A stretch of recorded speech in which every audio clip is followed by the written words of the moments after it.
Hi guys, good afternoon and welcome. This is Ms. Tanya from Melbourne Family Resource Center. Thank you for joining with me today. But friends, before we get started, we need to say our hellos. So if I can get you to put your 10 fingers up like this, and we're going to wave them back and forth. Hello, how are you today? Hello, how are you today? Hello, how are you today? How are you today? I'm well, how about you today? I'm well, how about you today? I'm well, how about you today? How about you today? Hi everyone! I brought along some animal friends to help us do some singing. Can you guess what animals these are? So here is my first friend. Do you know who he is? That's right! It's a sheep. And sheeps go ba, ba. Do any of my friends know a song about a sheep? So you're gonna help me to sing along. It goes a little bit something like this. Ba, ba, black sheep, have you any wool? Yes, sir, 3 bags full. 1 for the master, 1 for the dame, 1 for the little boy who lives down the lane. Ba, ba, black sheep, have you any wool? Yes, sir, 3 bags full. Great job, my friend. I brought another special friend to help us with this next song. So let's meet Mr. Fish. So my friends, what I'm going to need you to do is you get your hands like this, and we're going to move them side to side, just like a fish. Okay, so we're going to sing our song, Slippery Fish. See your fishies. Slippery fish, swimming in the water. Slippery fish, gulp, gulp, gulp. Oh no, it's been eaten by a... Let's see your octopus. You're gonna move your arms. Good. Water. Octopus. Gulp, gulp, gulp. Oh no, he's been eaten by a... Let's see your fishies again. Splashing in the water. Tuna fish. Gulp, gulp, gulp. Oh no, it's been eaten by a... Let's see your sharks up, arms up like this. Lurking in the water. Great white shark. Gulp, gulp, gulp. Oh no, it's been eaten by a... See a whale. Ooh, spouting in the water. Humongous whale. Gulp, gulp, gulp, gulp, gulp, gulp. Oops.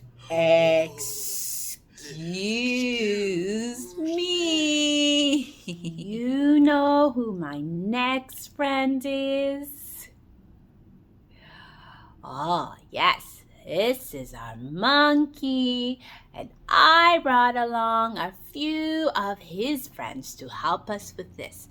So I have 1, 2, 3, 4, and 5. But my friends, I need you to help me because we are going to do some jumping, okay? Because these 5 monkeys, they decided they were going to jump on the bed. And my friends, sometimes it's not very safe for us to jump on the bed because we can fall and get hurt. So help me make sure it's nice and safe for you to jump, okay? 5 little monkeys jumping on the bed. 1 fell off and bumped his head. Where's your head, my friends? Uh-oh. Mama called the doctor and the doctor said, no more monkeys jumping on the bed. So we started out with 5 monkeys. So let's see how many we have left.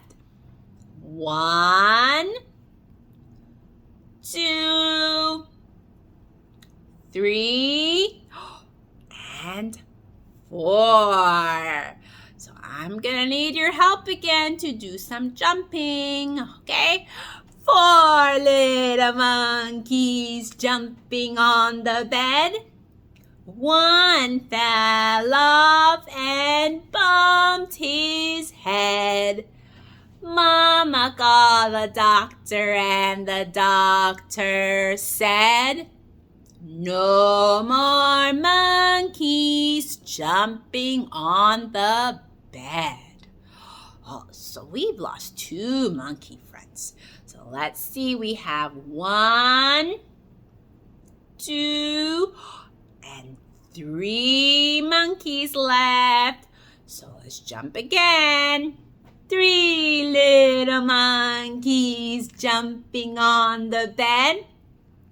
1 fell off and bumped his head. Mama called the doctor and the doctor said, no more monkeys jumping on the bed.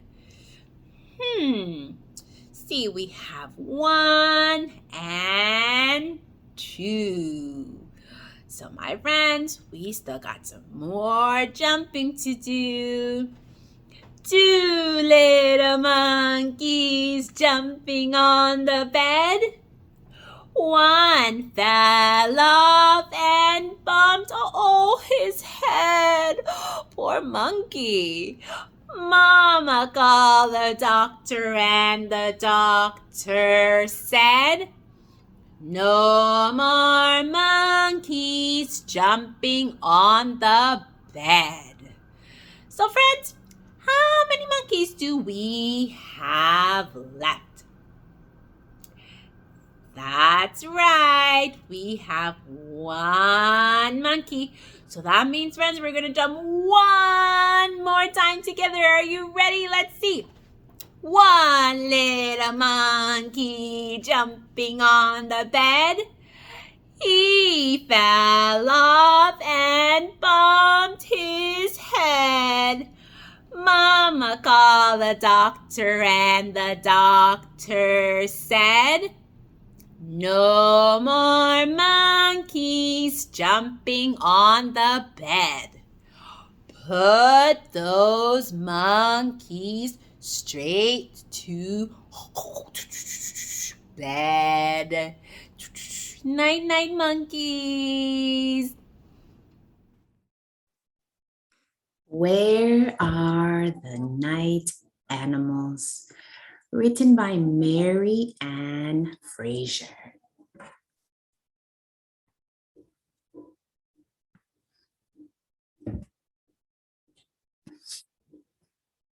The summer moon rises over the hill. A lone coyote howls. It sniffs the air. Then it begins its nightly hunting route. With the coyote gone, a skunk scoots out of its den in a log. Another skunk appears. The two romp, squeaking and squirreling.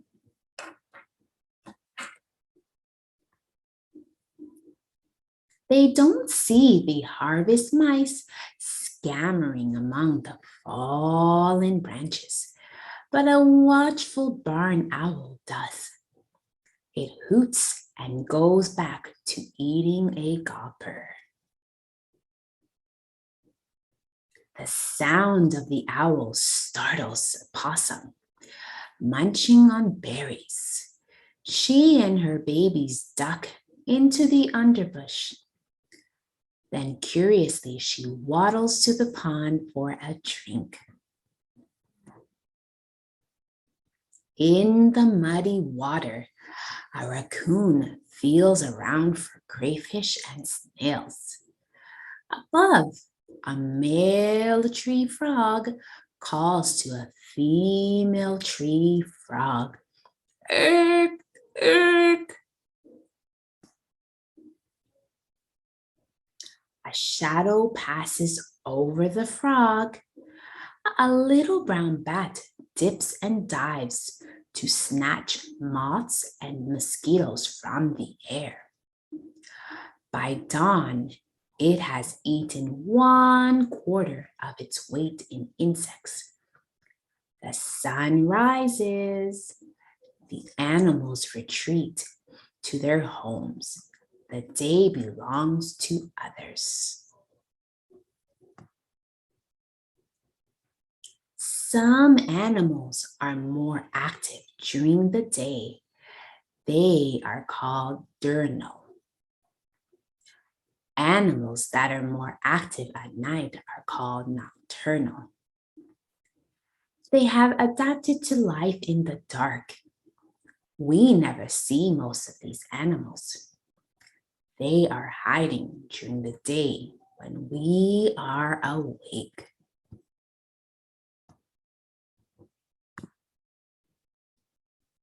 With few people around after sunset, the coyote feels safe to crawl out of its den. It yips and howls. From far off, another coyote answers. A skunk peeps out from its den and sees a beetle. It bounds towards the insect. The skunk's black and white fur blends in with the dark night. Many night creatures are black or gray. These colors make it hard for their enemies to see them.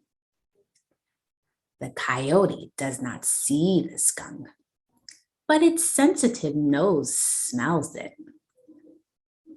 The coyote moves too close and the skunk sprays it in the face with a foul smelling. With a deep, the coyote runs away. The harvest mice in the grass ignore the sharp odor. They scurry about looking for seeds. Their whiskers and fur help them feel their way in the dark.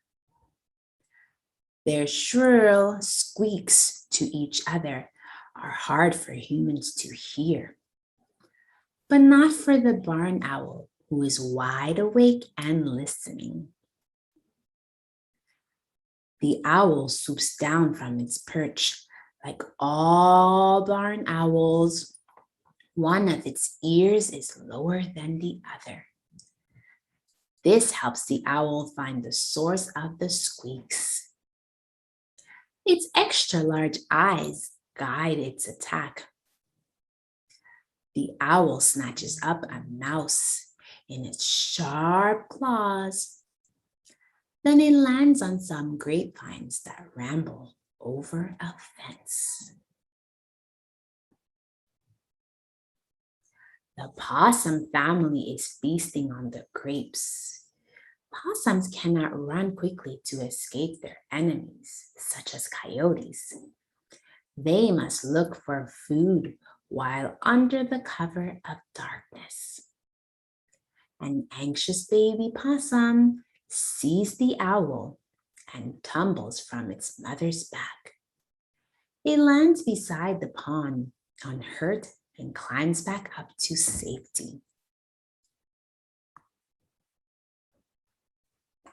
The raccoon comes to the pond every night.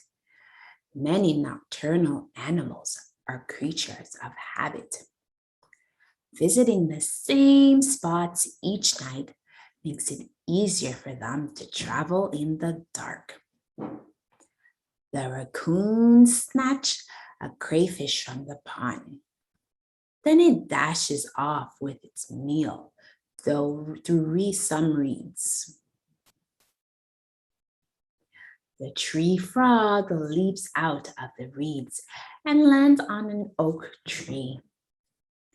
This small frog is called an amphibian. Amphibians breathe through their lungs and skin. If they were active during the day, the hot sun would dry out their skin and they would die. Night air is cooler and moister. The little brown bat darts in and out of the oak's twisted branches. Click, click, click. The bat is making noises to help it navigate and to find its food. The sounds bounce off objects, causing echoes. The bat can tell from the echoes how far away the object is. This is called echolocation. Some scientists think that bats became nocturnal to protect themselves from daytime animals. Other scientists believe that bats hunt at night so that they do not have to compete with birds for food in the daytime.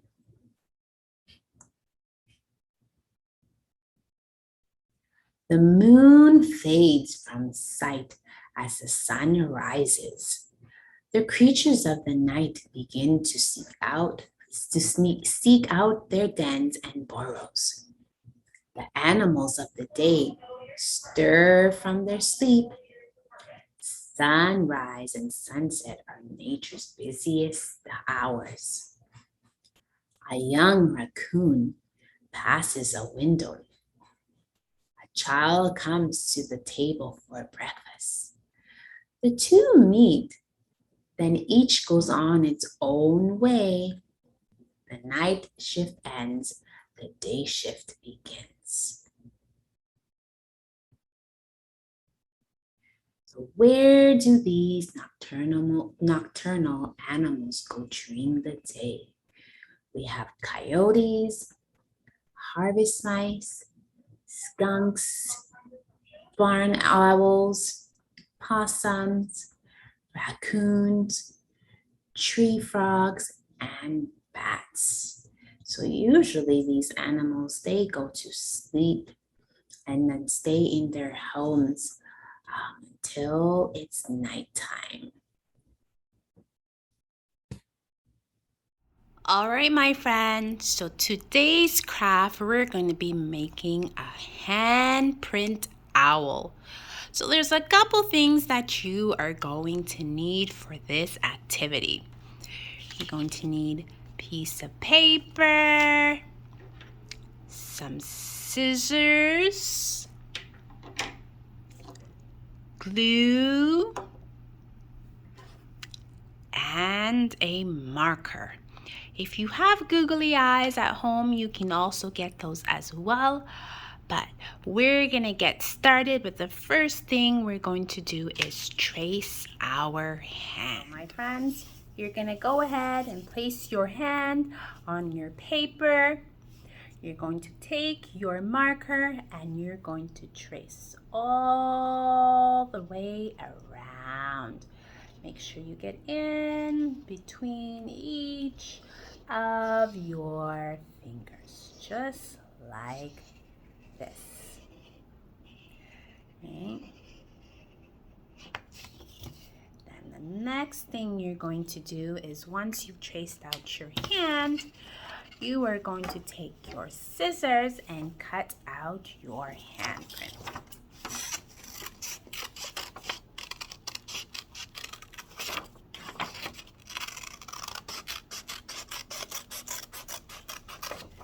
Try to stay as best as you can on the lines when you are cutting. And parents, cutting is a good way for them to develop their fine motor skills as they open and close the scissors. Okay, and our fine motor are the smaller muscles that are found in our fingers.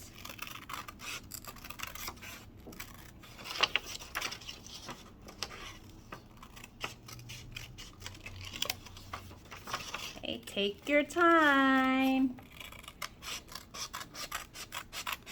I am almost there.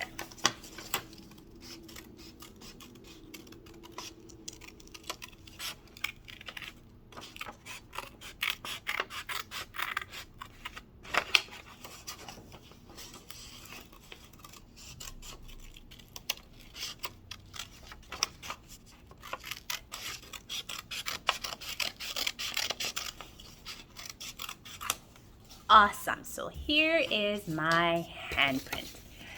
And this is going to be the body or the base of the owl. Okay? But there's a couple things that we need to add to make this our owl. As you know, owls tend to have very big, large eyes. So what I have done is I've cut out 2 really big circles, which I'm going to use as the eyes, okay? So I'm going to take my eyes and I'm going to glue them on to the front of my handprint.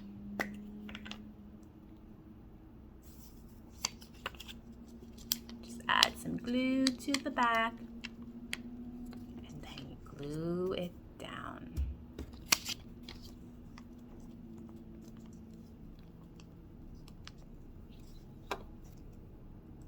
So there's our Mr. Owl. Now that we have our eyes, Miss is just gonna add just a little dot or circle like this so our owl can be able to see, okay? And next thing we need to make is the ears and the beak or mouth for our owl. So to do the beak, Miss has cut out a triangle. And as we know, triangles have 3 sides, okay? And I'm gonna use this triangle and glue it on for our beak. So what I'm doing is I'm folding the triangle in half like this. Just add a little bit of glue.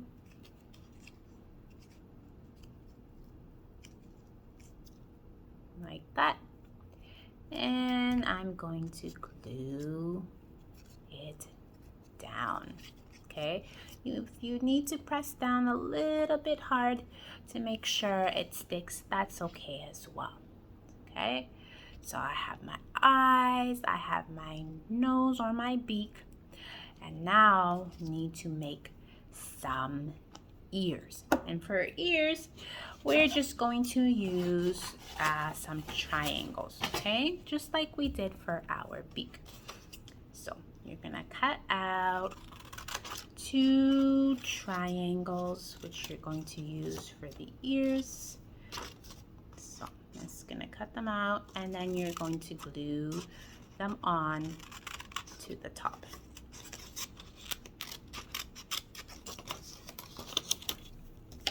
So here are my 2 triangles, and I'm going to add 1 ear like this. And then I'm going to add my other ear like that. Okay. Add a little bit of glue. Oops. You just want to make sure your ears are going to stick.